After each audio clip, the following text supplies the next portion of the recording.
ready to kick this off. Hello. Hi, everyone. It's good to see you all.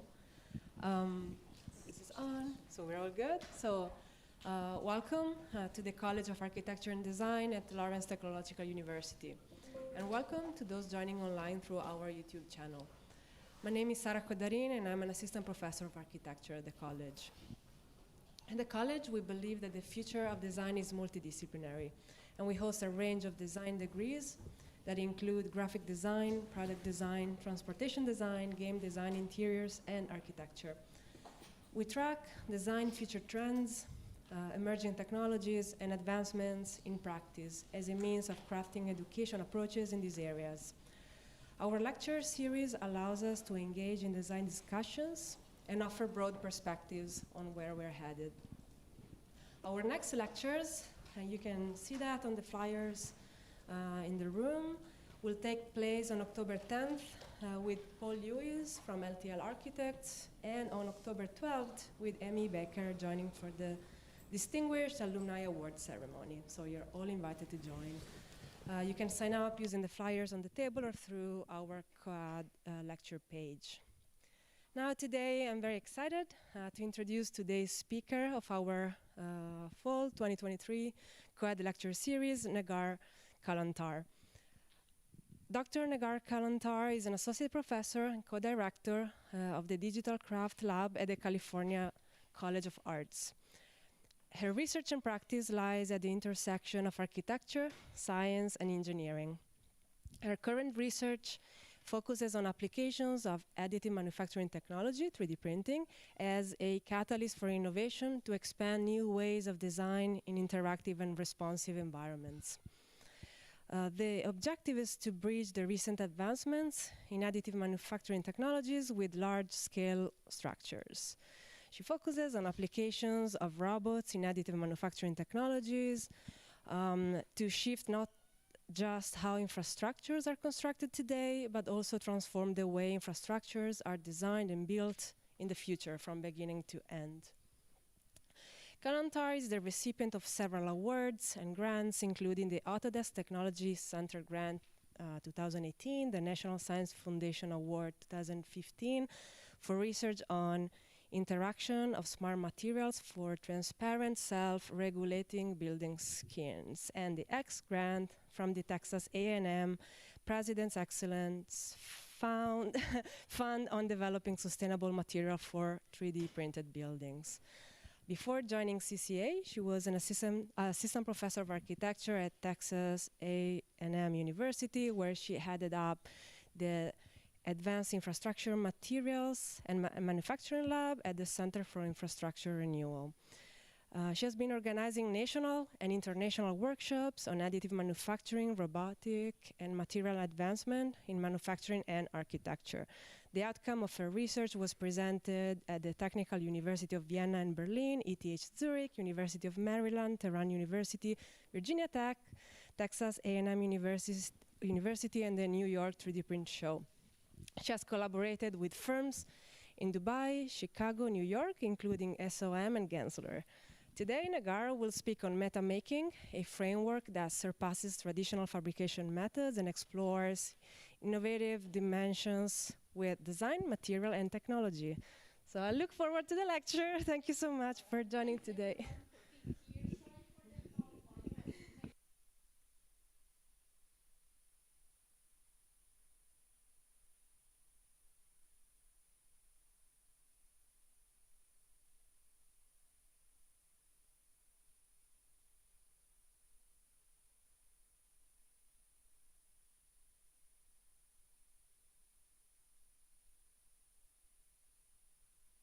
Sorry. You might want to start over. Okay, I'm gonna start over. Thanks for having me here, and sorry about the long bio. And thanks for the clap. It gives me confidence to go through this. So I'm gonna talk about 5 projects that I've done last 1.5 years, and all of them are connected together through 3 things. That one is how we can challenge the business as usual. because you know that we belong to a career that is very well established, and changing things in it is very hard. The second thing is how we can bring innovative technology to achieve our own objective. And the last one is how we can address issues look like carbon emissions and sustainability in our design. So to give you a little background, I was a practicing architect in Dubai, and I became very interested in design research in architecture and in the field of that, how we can contribute in a design research that is not very established in the architecture, I think, field. And I become more interested in exploring how we can embed intelligence inside, tools, material, craft people, and the site. And our work involved in an integrated material, geometry, and performance, and ways of making.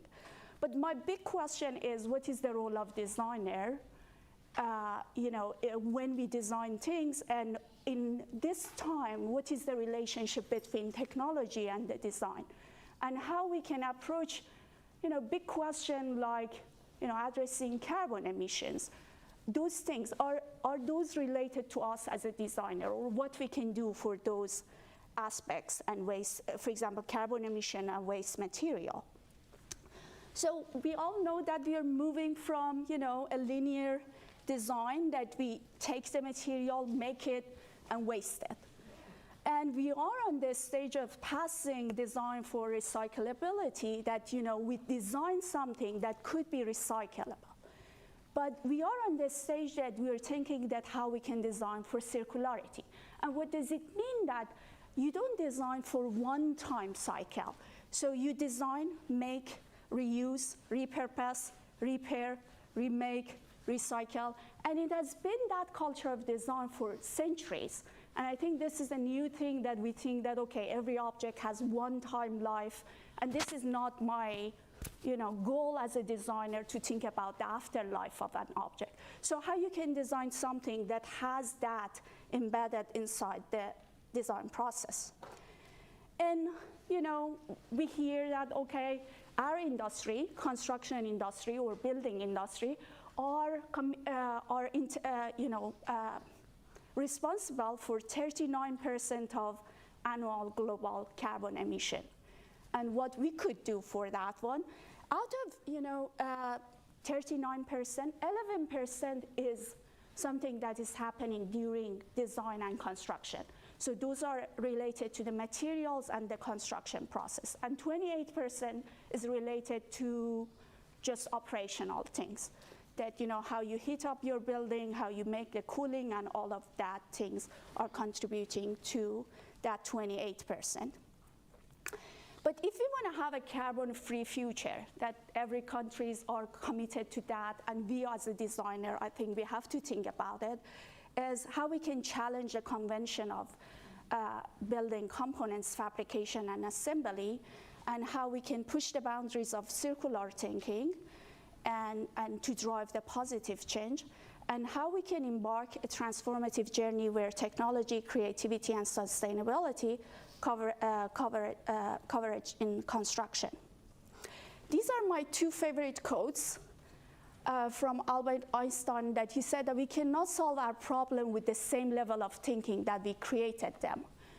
And Buckminster Fuller said that, you never change things by fighting the existing reality. To change something, build a new model that make the existing model obsolete. So this is a good quote, that we cannot fight back. We cannot do the same thing and expect something new happen. It's not a magical thing's going to happen out of that. So you have to rethink about how we design and how we make things if we want to address those things. And the other thing is, you as a designer, you should know that 80% of the life of a thing is determined in the design stage. It's so hard to fix a problem after we are finishing with the design. So it's more than, I'm just saying that because I think you're going to be the next generation of designer. So it's really important you know your role in the future of what's happening around the world. So what we could do for that 11% of material and construction,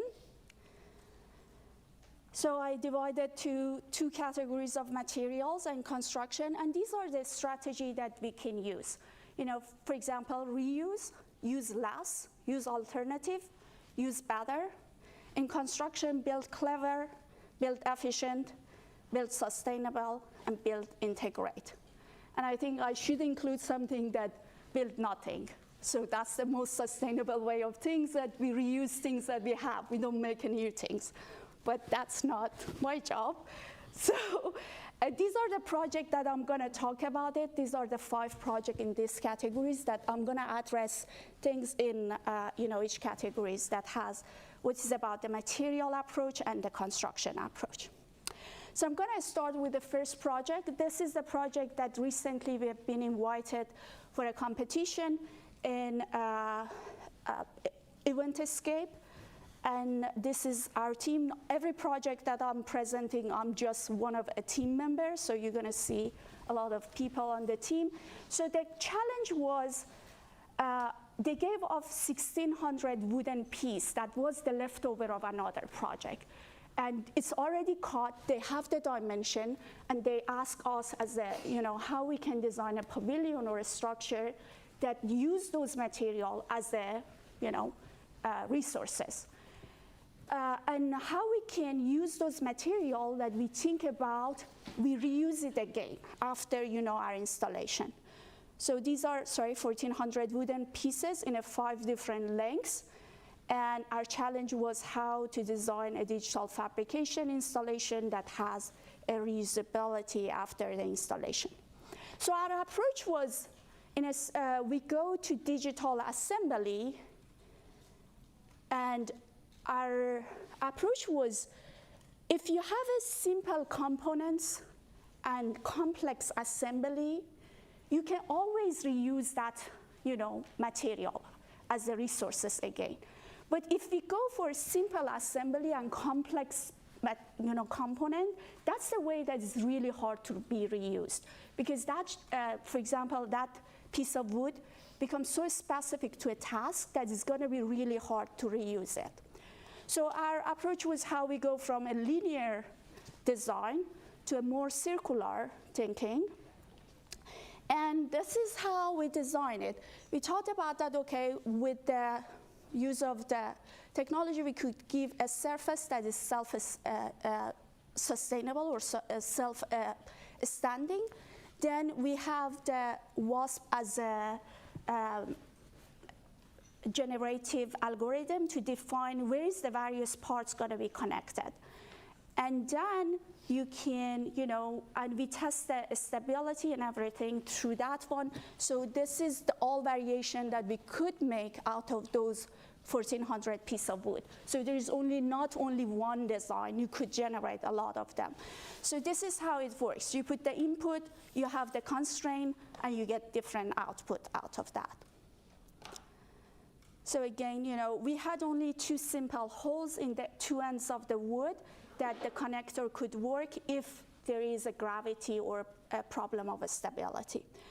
So we had 3 ideas for the installation. 2 of them were robotically, assembled, and the third one that became our final was having the hologram tools, so you can project the digital idea and the reality, so people can assemble the pieces without having access to any construction or assembly process. So this is our final idea, that we thought that for the first day we have that the installation in one location, and people come and have the HoloLens and know that which piece they can move, and this become a moving sculpture. And it can freeze in any moment if anybody, not interact with it. So it's, the idea that how the user become part of installation and see that how they can fabricate and be contributing in the assembly process. So that was, how we imagine it. And I think this is through the technology that you see that how much digital assembly become easier, and we can make really precise fabrication through, HoloLens. And I'm hoping that you explore those, things during your education and be updated about those. So this is this, and then I'm going to talk about my passion, that I've been involved in making deployable pavilion, a deployable design for the last 25 years, and I got my PhD on this topic, how we can design a transformable design. I was at your age in the college, and I saw one picture of Chuck Hoberman deployable dome and said that I'm going to make it. I'm going to figure it out how to design it. And so the early project that I've done been, this dome that is a replica of Chuck Hoberman, dome, and this is a geodesic dome that we made. It was 22 feet. It became 3.3 feet when it became compact.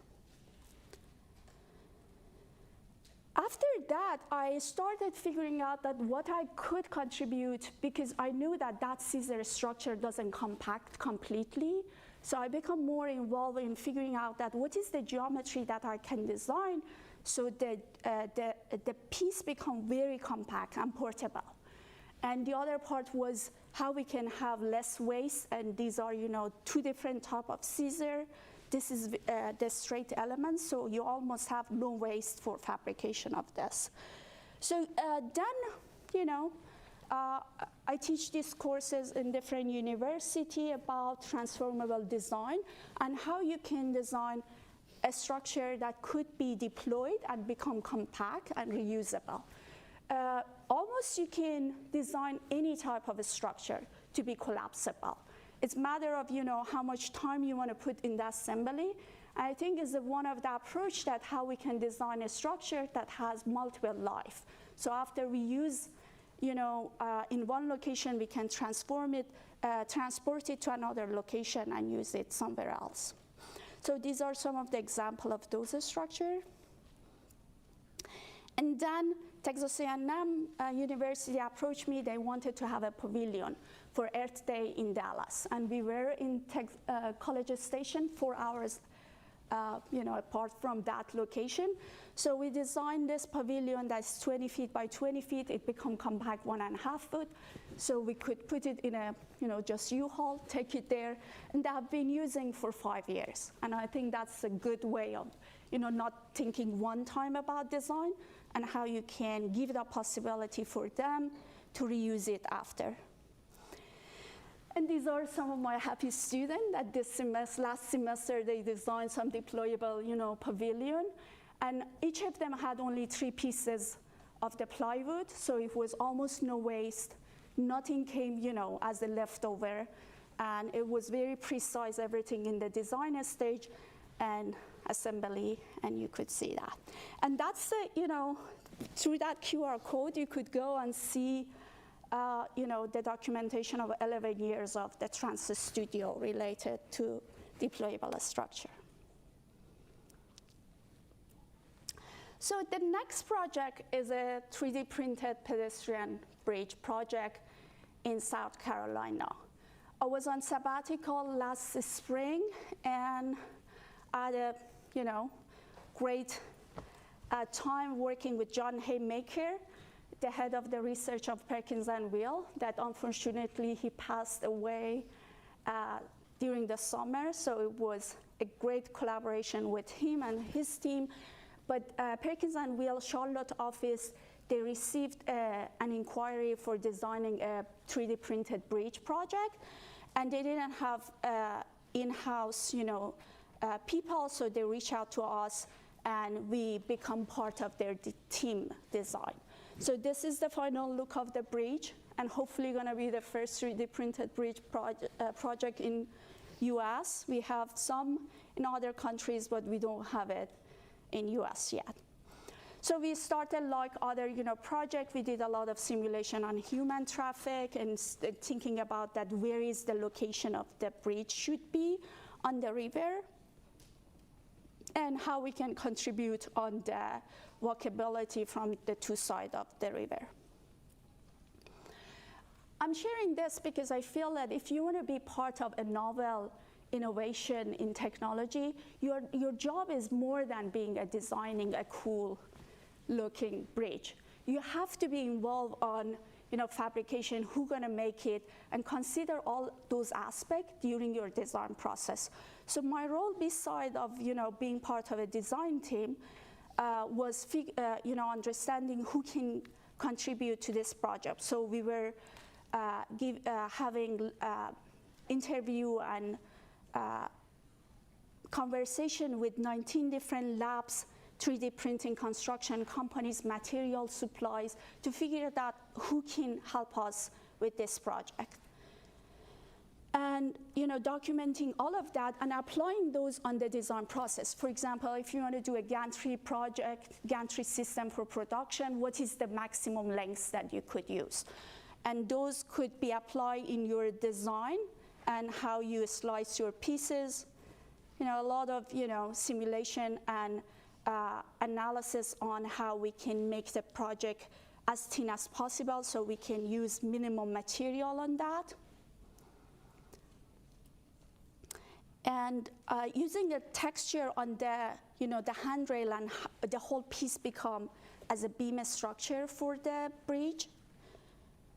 And it has a lot of flood part. That river has flood history, so we had to keep the 3D printed part out of the flood zone because nobody could prove it or approve the construction for that one. So we had to design the bridge project in 2 phases. The footing could be conventional casting concrete, and the main bridge could be 3D printed pieces. So this shows, how it looks, and we're very, careful how the bridge gonna sit on the site and how it become part of the landscape, so people do not just use it as, passing, but hopefully they enjoy being the moment of being on the bridge. So one other aspect of that was, how you can embed your whatever research that you have done before in your applied project. So this is the work of one of my PhD students at Texas A&M, Dr. Mehdi Farahbakhsh, that we explored how robotic 3D printing can contribute to the bonding of the layers and how you can make, because if you have done the 3D printing, you know that it's layer by layer. So the weakness is the layer detach. And that's a bad moment for designing a structure with 3D printing. So how you can bond the layer stronger together. So we use different aspects of the robot. For example, how it looks like sewing. So you go, you pinch, you go, you pinch. So the structure become more, stitched together like that. But it wasn't just, experimenting by the texture. We're doing all the tests, and we figured out that we can increase 45% bonding of the layers by, just changing parameters during the print. So we use that one as part of this project as well. So the texture that you have seen on the body of the bridge is coming out of that, research. And I mentioned about that one that we had to keep the footing of the project out of the water,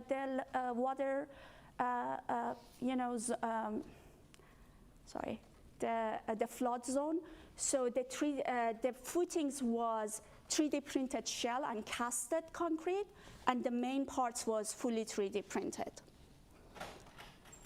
And it was a post-tension project, so each slice produced separately and put it in the cable and become post-tension. So how we could contribute with with the technology on using less material on this one? Everybody said that, okay, concrete is not a good material. Yes, I'm going to talk about it in a minute. But concrete is a great material for infrastructure. The thing that you want to stay for over than 100 years, concrete going to be great. Concrete is not good for, I don't know, a construction that you're going to use it only for 30 years. So this is, a moment that you want to say that, okay, we want to use a material that is not very sustainable in the general term, but how we can make the waste less with minimizing the formwork, and then how you can save the material through the hollow structure that we had and less transportation, because transportation is a big part of the deal on the carbon emission. So if you can do the on-site printing, so you can avoid a lot of transportation and construction. So right after that, I want to talk about a project that we thought about not having cement and how we can think about alternative to the cement. This is a huge team from CCA. I'm part of the digital craft lab, and Margaret and Evans are from ecological labs. And we had UCSF, biology lab that were collaborating with us, and 5 students that were working with us as a big team that we wanted to, we were part of a competition in New York that is every year happens. It's Biodesign Challenge. I recommend you to check it out. It's really nice. It's not just architecture. It's any field of design that you have an idea about biodesign. So you can team up with your friends and be part of this competition, and you meet amazing people.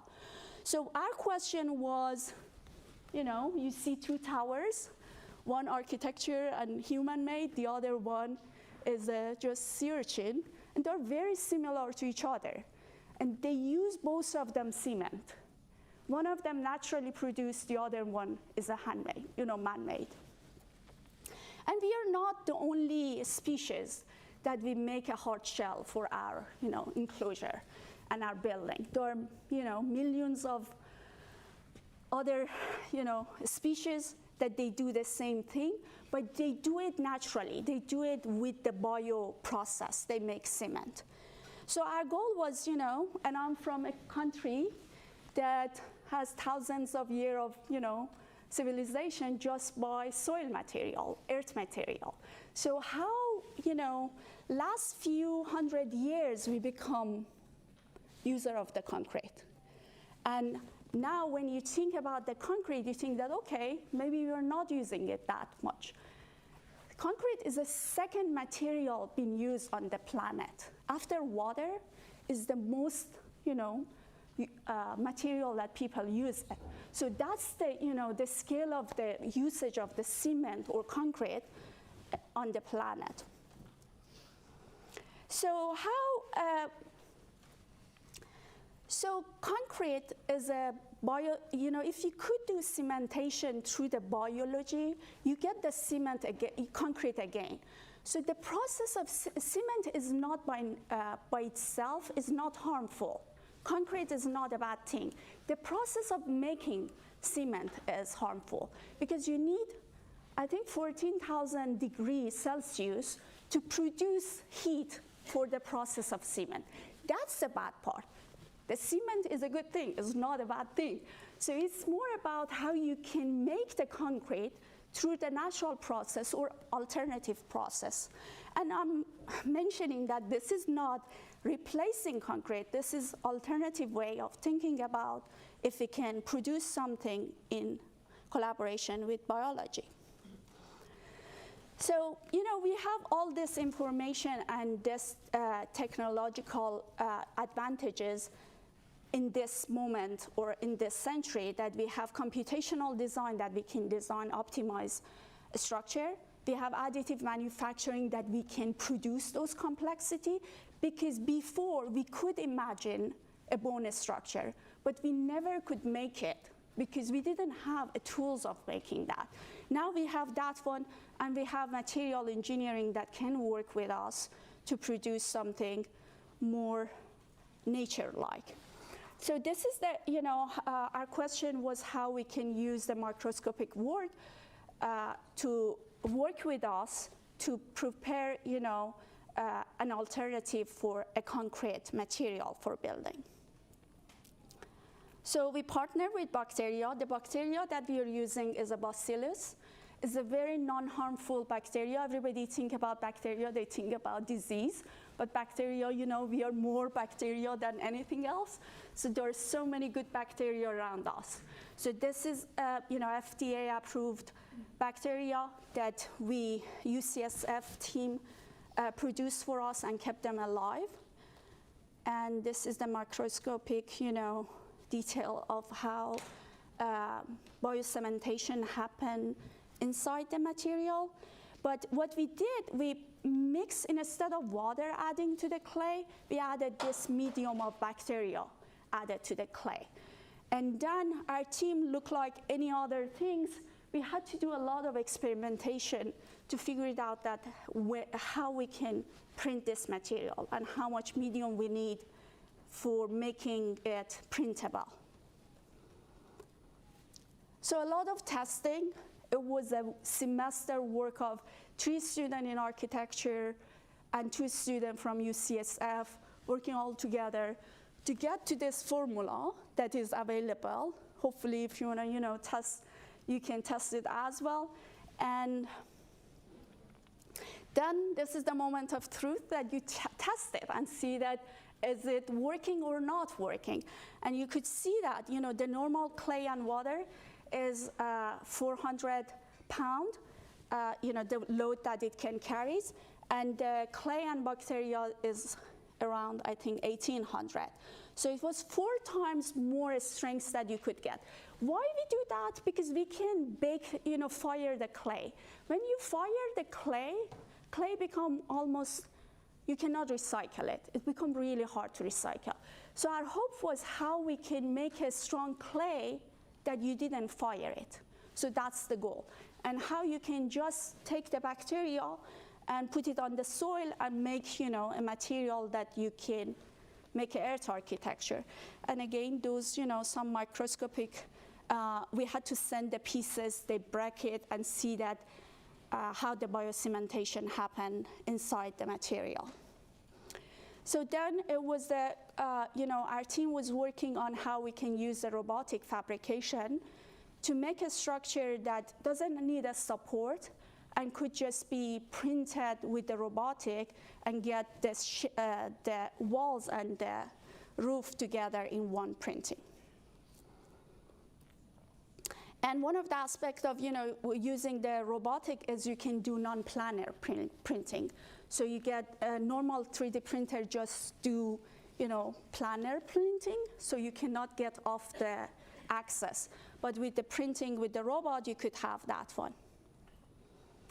And again, this is a dream that hopefully we can have a cities that when the time of the life is over, they can go back to the pool again by itself. And we don't even think about that how they can take care of themselves if we can use the material in the right way. So part of the project was how we get engaged with the community. So we had a lot of talks in architecture, industry, and science. We even had a public presentation at Exploratorium in San Francisco. So different ages, different people could interact with our team and see what we have done. I'm so proud of our team that we won the Outstanding Science Award in the Biodesign Challenge. Okay, and this is the last project that I want to share with you is a project that I've been involved with it for a really long time, working on kerfing. And kerfing means, I'll talk about what is kerfing, but first I'm going to talk about why I'm really interested in this topic. You know that you have so many CAD software. You can design crazy form, amazing form, and like any surface or any forms that you can imagine, you can draw it. But when you go to Home Depot, or when you go to get the material, most of the material are 2D. So how you can make a big building out of 2D materials that is like this? So how we can make a complex form out of flat sheet of material been a question that we have been working on it for a while. It's not just the material, it's tools as well. When we go to a fabrication tools, most of fabrication tools are 2D or 2.5D. Even the CNC router, when we say it's 3D, the Z-axis is very limited.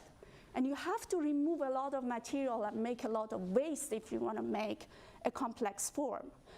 So you're dealing with 2D material, 2.5D tools, and you want to make a complex form. So how it works, that's a question that how we can generate, a complex doubly curved surfaces with no waste. And this is the history of all of the building, most of the building, that you see that they have a very, interesting curvy form. They make it twice. One is a form work that goes to waste, and the building material is going to be formed on that form work. So how you can make a form without having a form work is a challenge. And there are different, approaches for that one, but that was the question that we started with. So we explored kerfing. You may heard about kerfing. Kerfing is a relief cut in a wood or any material that you make it moldable or bendable. So they use it in the furniture industry for a long time. So they can bend the wood through these techniques. But what we did was, we wanted to apply flexibility on any part of the material that we want. And we wanted to have a control on that one. So that was, the start of this thinking that what are the typology of the curve that could be more generalized and applied in different material. So we generated a lot of different type of curve, and we figured out that this is the curve that we want to work with it. The thing is, a lot of the curves, maybe if you have done it, you can make a spiral in the wood, and you can stretch it. But that part becomes very weak, and it can break. We wanted to have a type of curve that doesn't give the flexibility, but has the rigidity as well. So you can see that the piece of wood, the left side is totally rigid, the other side is flexible and moldable. It works with the image, so you can have a, black and white or gray scale, and the algorithm apply the gray scale on the cut patterns. So you get darker area means that you get more cuts and more density of the cuts. And there are some parameters that you could work with it, the density of the cut, the polygon size, and the number of curve that you have inside the polygon. So we had this idea, and we figured out that what is the algorithm going to look like. So you can see this is the testing. We applied on a lot of different geometries with the help of our students, and we had it for 2 semesters exploring that could we use this algorithm for making any type of geometry. And these are, if you want to test something that can do anything, you're going to test it on a single curved surfaces, doubly curved surfaces, and the free form structure. If you could achieve that one, it means that that material could, get formed in different forms. And the problem with, it's not a problem, that's a character of the material, that how you make a material that is not stretchable is stretchable, because the wood doesn't like to be stretched. By giving flexibility, you add that stretchability to the material. So it was a point that we thought about that, okay, now we know a technique where we should apply it. So we have these 4 ideas, and we got 2 National Science Foundation for 2 of them, and we are trying to get the 3rd one, hopefully, and we wrote a proposal for that one. So the first one is you can make a complex form geometry with this. You can form a metal sheet or wood sheet and make a flexible, a surface out of that. This is the one that we already finished this NSF project, and we thought about that when we want to make a facade of the building or the cladding of the building, one of the forces that is applied on it is on the side of the building, the wind pressure, the earthquake. The approach that now we are doing is we make it stronger and more rigid, so it stands against of those forces. Our approach was how we make it flexible, that you can dissipate energy locally. So if there is a force somewhere, it's going to dissipate there, and it doesn't get to the structure. It's more look like a tree and leaves that they can, shake in the wind and they can survive. So they don't need to resist. It's more how you dissipate energy. And this is, the other usage that how you can make a reusable formwork that you can cast the concrete on top of that and deform it again and make a new structure. And the last one is the application of acoustic. Interestingly, when we did all the research on the facade, we figured out that it might not be good for the application on the facade. It's much better for the acoustic because the range of vibration that we could dissipate was better for the acoustic. So we tried to think about that, how we can have acoustic surfaces with the curve. So I'm going to end up with this project that we, during the pandemic, Autodesk Gallery in San Francisco approached us and asked us to design a wall, art wall for their new gallery. And we thought about that, why not? We think that this technique of curving going to be a great contribution, and we wanted to test it out in a larger scale. So we've been inspired by this type of architecture that they call it mokarnas, that they used it traditionally for the acoustic of the room. There are two aspects in that. You can see that the geometry is working in a big form. And in the scale of the materials, there are some hollows and holes inside that. So it can work in the, almost the tree scale, the larger scale of architecture, in the meso scale of, the components, and in the material scale. So we use the sand to make the form out of it. This is a cool, I think, model that we made. So we made a sandbox, made the holes, and poured the sand inside, and we got this Voronoi shapes that has different depths, and you could generate, Rhino does that as well, but I think it's nice that we got the depths from the, the sand formation. And then we formed it to the, the shape of the space, and one side get, the curvature of the windows. It was during the pandemic, so we had to make it with two people, me and my partner. So it was, I think, 53 module boxes that we had access to 2 laser cutters, and that was it. So we cut all the pieces, and we had to make a module in the scale that we can do it with those laser cutters. And so we couldn't go for the bigger one. So we cut them, and then we formed them. So each module had different depths. So based on that, we had different density of the cut. So we can make this 53 modules in different depths. That's how we put it together. I'd like to share that how many components come together to make it. If we had more resources at that time, maybe we had other approaches, but we worked with the limitations, so we had only one tool, and we had to work with it. So all the boxes, everything came out from that. Then it became the time of how we're going to assemble it. We had two methods. One was each components look like a bricks, and you assemble it.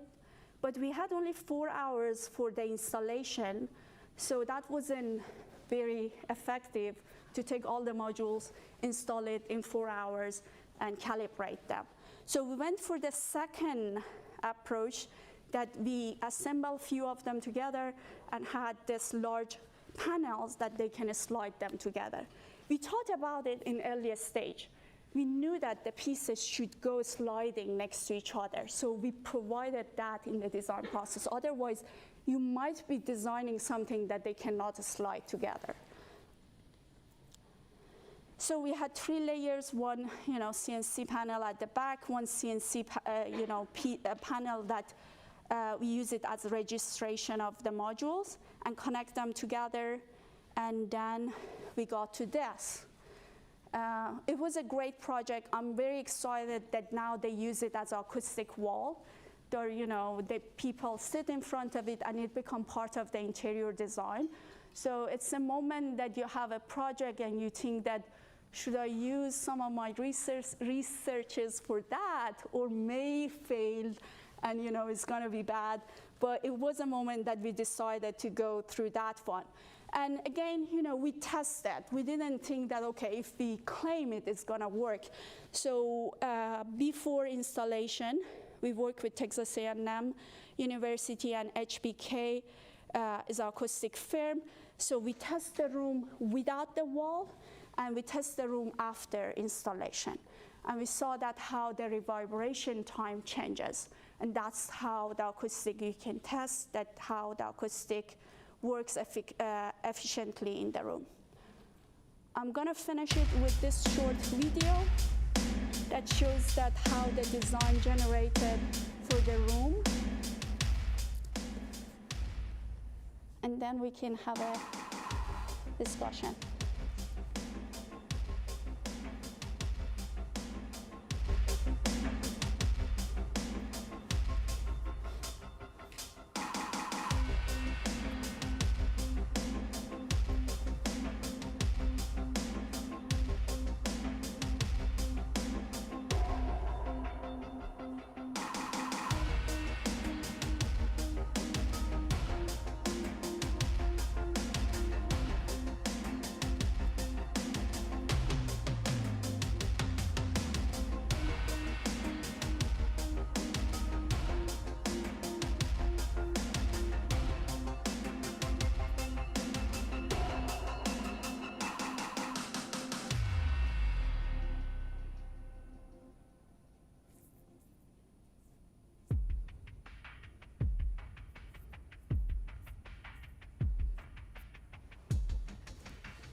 And thank you for having me here.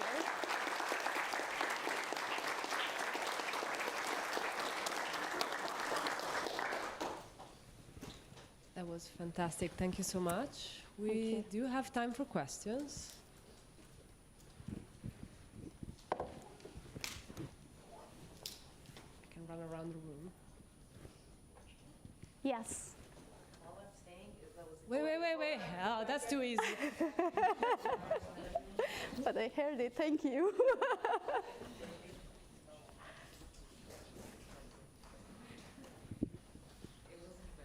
It wasn't even a question. It was more just like, that was extremely impressive. Thank you so much. Thank you for sharing that. But please don't be shy. I've been in that situation a few times in my life, for my bachelor, for my master, 2 times master, for my PhD. So ask any question that comes to your mind, and don't think that there is a bad question or. Yes, please. I got this.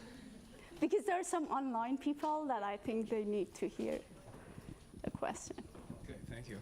I presume that to generate the ideas for this at the initial stage, that a team of folks, maybe not too large, is very important to come up and generate all these ideas, essentially.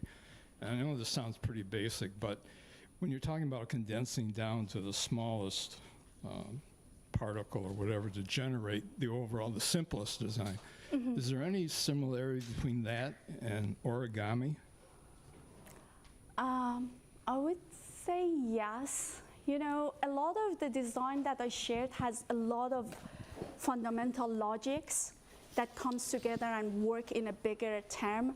But in general, I think origami is one of those fields that has, rules, but rules could be multiple together and make different things based on that one. So I think that, yes, the logic could be in different project has the same logics, what is the rules, how you can generalize it. A lot of the project that I showed was beside one experimentation, how you can generalize it. And then how you can apply it in another things. I pass on, to another thing. Hopefully I answered your question. But talking about, complexity, I want to mention one thing that I think is an interesting we want to replicate nature. But our challenge is very different. Nature makes the material by itself. We use the material freely. We just take it from nature and use it. So our problem is very different. For nature, time is an issue, but time is in a different scale. So they take time to make a complex form with less material. For us, we take the material. So complexity for us are expensive. For nature, maybe complexity is the method. So I feel that in origami, there is a complexity that comes from those, those logical things, but can make a very diverse word out of it. Hopefully I answered somehow. Okay. Yes, Carl. I'll go here first and then all right, I'll come to you.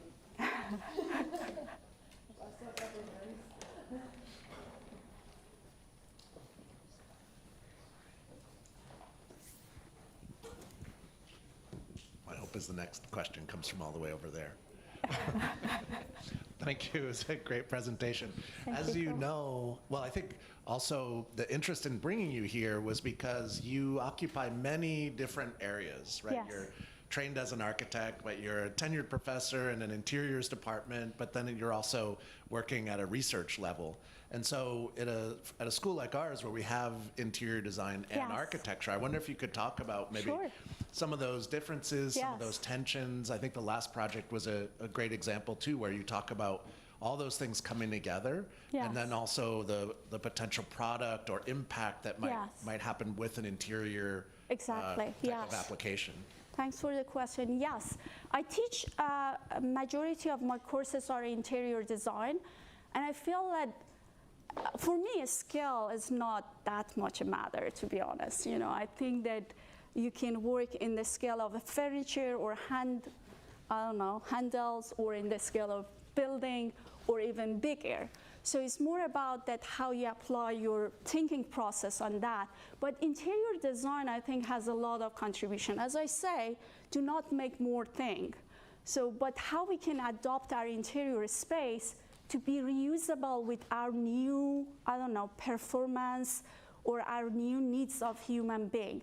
So I think interior design has a lot of values, and I'm saying that architecture is the same, but it means, so that's the reason that I really want to, encourage a student to embed design research in every project that they have and build up the knowledge and go beyond the formal expression of the things.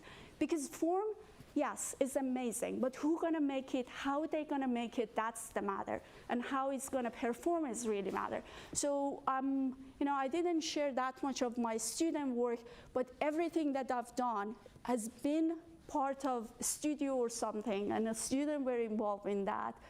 So yes, the Transit Studio is the one that I teach every spring. And last year was the only time that I had architecture studio and interior design studio as a separate. It was amazing to see how these two people work. I want to say that how much our interior design students were more hands-on, want to do things, and our architecture students were more wanted to go through the thoughts process and see. So it was nice to put them together and see that how they work on the same project in different aspects.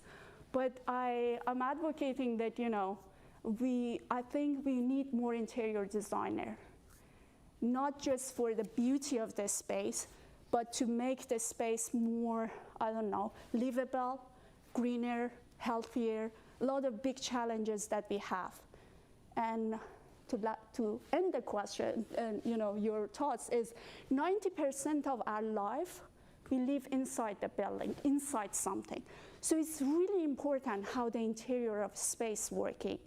And that's, gonna be your job, a lot of you, that you're making new building and making new, interior design. Back to when you were talking about how using the bacteria instead of concrete, or adding it to the Yes. clay to create a concrete material. Do you think you'll ever get to the point where you can make a material that's like fully just like natural, that can fully decompose? Yeah. So to addressing that question, please search some of the Earth architecture. Earth architecture been on this planet for more than 5,000 years. And it's not only one building, it's a cities, it's a civilization based on that. And when they use bacteria, we use a specific bacteria, but they usually use bacteria. For example, they added water, straw, clay, all together, left it under the sun for a few days, so the bacteria started doing the process. They didn't name that, but that was how they made it. They made the clay ready or the earth material ready, and then they built the building. But the thing is, those type of building needs maintenance. But our culture become, we're gonna open the building, go in, use it, no maintenance. So if we wanna move back to the time that we can live in a building like that, we need to maintain the building as well.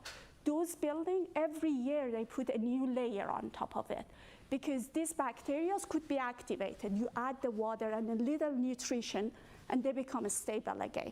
So it means that, yes, our hope is we get there, but maybe there is a hybrid way of doing things that, for infrastructure, I'm advocating that the advanced materials can do a lot better.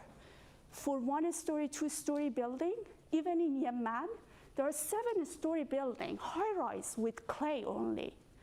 And they have all the, plumbing, everything inside the building with those material, and all been recyclable. And they go back to this, the pool when the life is over. I think I saw another hand earlier. Over there.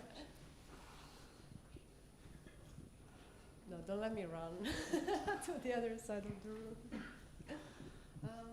The right side is done. Let's go to the left. And then up there is challenging too. I do have a question. Sure. Given your interest in understanding like how to scale up digital fabrication processes, you also shared a kind of project of infrastructure, so I thought that was compelling. So if you could talk more about the challenges, you mentioned time and cost, or opportunities in this kind of process, because like scaling up has always been an ambition in digital fabrication. Yeah. Do you see that happening in the future too? Yes. Scaling up is a challenge because I'm talked about construction. After, I think, agriculture, we are the second less technical profession in the whole world. So we talk about a lot of advancement, but when we go to construction, we just deal with very normal tools, and there is not that much, advancement in construction. So if you want to scale up something and make it, in a real scale, first of all, you're lucky. You're living in an era that few things is happening. 3D printing construction is happening, so you're early adapter of that. The second one is something is happening now as AI. I feel that you should jump on this opportunity. Do not be passive. Do not think that, okay, somebody else gonna take the technical, when it's ready, I'm gonna design with it. Then you're gonna deal exactly with the same thing. So it's nice to be active in those, technical things that is happening around. So for example, in 3D printing construction, my hope is we can replace concrete with another material as more sustainable. So this is a moment that you could do. But it takes a lot of effort as well. And a lot of people are gonna say that, how much is gonna cost? What's the time? What is this? And how you're gonna address those? I think that step by step, you establish yourself. And in every project, if you get 5% of your goal done, I think you're gonna clap for yourself and say that I achieved this one. And the next project again. So it's more a culture that we are making as a designer and making a new building. And I don't know, I feel that in United States it's much harder because cost is the number one. At the end, people are gonna do that one. But it gets, look like a car manufacturing. I think it gets to a point that it becomes efficient. But it means how we can scale it up, how we get to the point that it become, cost effective as well. So So culture is important. yes, And for all of you thinking that you are early adopters, I think it's just yes, an amazing driver just Exactly. to keep studying those things, be relevant, and stay current on this topic. yes. I think that was inspiring. Any other Thank you. questions? Good. There's one over there. Oh, sorry. Still, you're in That's this. easy. That's an easy one. So just looking at like all the circularity of materials and introducing these new materials, have you kind of noticed like a cultural bias against those in your work? Like having to fight to have those things implemented, especially in like the Western culture where we're very like consumerism, we want the new materials. So like looking at it applied to the larger scale, is Yeah. there like a force against that? I think a lot of things are ethical and cultural things. I feel that the whole idea of sustainability is a shift in your brain that, it's not just about cost. It's not just about acquiring something fast and quick. We can talk about those things, but then in our choices, we can do something else. So it's a very hard, when you get to the applied project, yes, you see that at the end you have to do that one. But I think the best part of being designer is cost is not a bad thing. I think cost means that how you can design something efficiently. And it's a harder process, maybe takes more time in the design process or in the fabrication process, but then you can hopefully address the cost as well. But yes, I think it's a cultural, it's a big things that in a daily life we think that what we do matters. It's exactly what we were talking, If you use, I don't know, I feel that, for example, if you get a cup of coffee every morning and you get that, just search how much coffee cup United States produce per day. And it's amazing how much waste we produce. Those are matters. Then we go and we want to design sustainability, but we don't want to care about that part. So I'm saying that it's a whole package. But you can be a little cautious about our daily activity, and I think that's going to be a shift in the culture. Thank you. Good. Happy? Great. Thank you so much. Thank you for joining us today. It was a fantastic Thank you session. so much. Yeah. Thank you for having me. Thank you. So do you want to also say something? You're also. Oh, yes, I'm going to be here. You can be here. Yes, sorry, I've become, so distracted. I'll be here. If you have any question about where I teach, I have a lab in CCA about digital craft lab, and we have a master program as well. We do a lot of ecological, exploration. And if you want to talk to me, please find me. And there is a dinner in the Affleck House. If you want to join us, please join us. And I think going to be amazing to have a conversation with you guys. Thank you, Cole. You saved me. Thank you so much. Thank you.